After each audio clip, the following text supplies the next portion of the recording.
the sea. Nelson, hurried by coach to Portsmouth, joined his flagship, HMS Victory.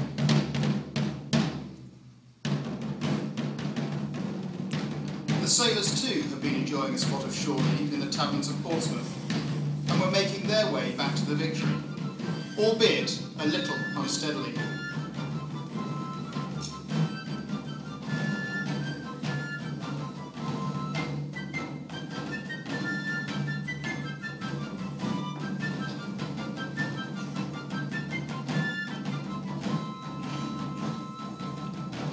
Surely, this was a chance to strike a decisive blow against the French tyrant. Ladies and gentlemen, we are about to relive the Battle of Trafalgar.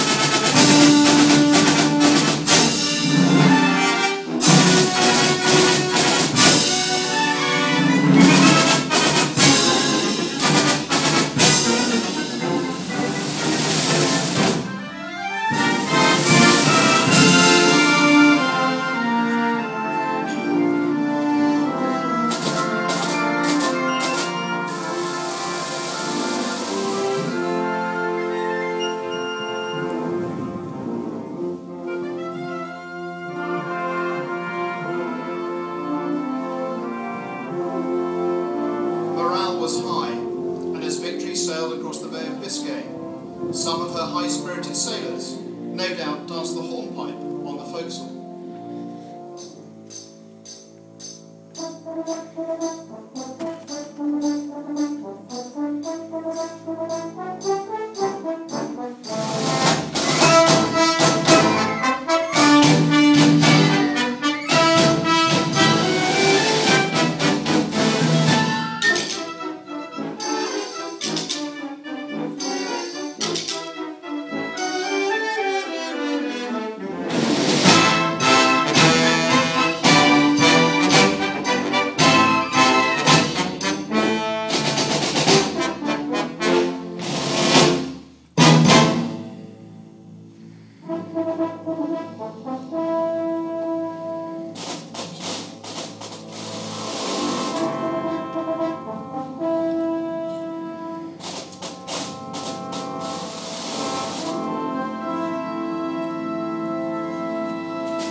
Nelson finally joined the fleet off Cadiz on the 28th of September. That night, he invited all of his captains on board the Victory, and after dinner, he outlined to them his bold and original plan of battle. Later, he wrote in his diary, "When I came to explain to them the Nelson touch, it was like an electric shock. Some shed tears, all approved. It was new, it was singular, it was simple."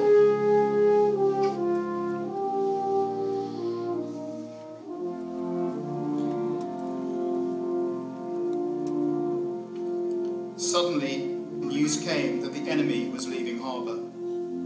The British ships began to prepare for battle.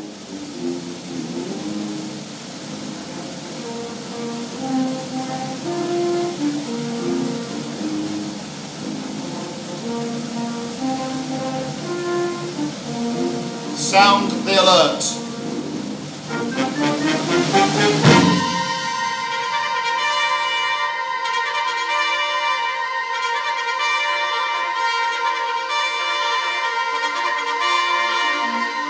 Beat to quarters.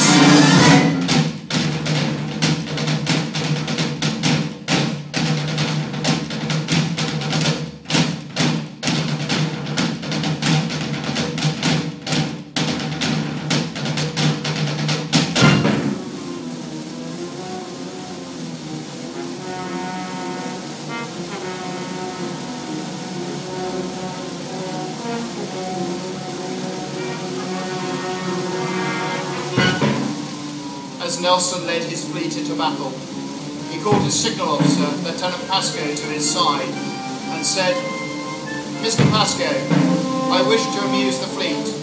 Please make this signal. England confides that every man will do his duty." Pascoe asked the Admiral if he could use the word expects instead of confides, as it was easier to send. "That will do," said Nelson. "England expects that every man will do his duty." The immortal signal was received with 3 cheers in every ship. After an hour, the Victory and the French flagship were closely entangled. Nelson took no thought for his own safety. If Captain Hardy begged the Admiral not to protect Sir Roger Satavich. "No, Hardy," replied Nelson. "Don't offend me. They can't aim, but if they could, I would not mind a buck to save 10 lives like mine."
Marksman, high in the rigging of the French ship, raised his rifle, took very careful aim,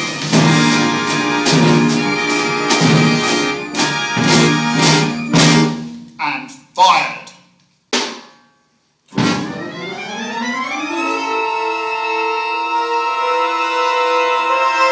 Nelson's backbone was shot through, and he was mortally wounded. He was carried below decks so that the sailors could not see that he was dying. An hour later, he was heard to whisper, "Thank God I have done my duty." And at 4:30 that afternoon, Lord Nelson died.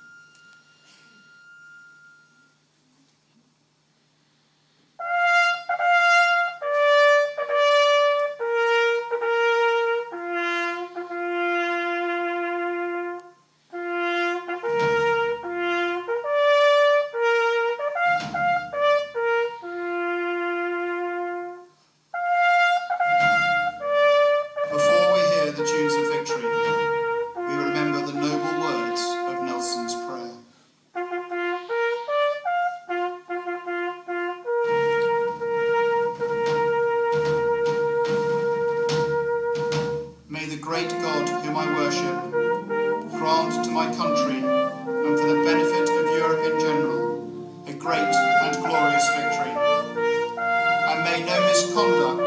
anyone tarnish it. And may humanity, after victory, be the predominant feature in the British fleet. For myself individually, I commit my life to him who made me. May his blessings light upon my endeavours for serving my country faithfully. To him I resign myself and the just cause which has been entrusted in me to defend.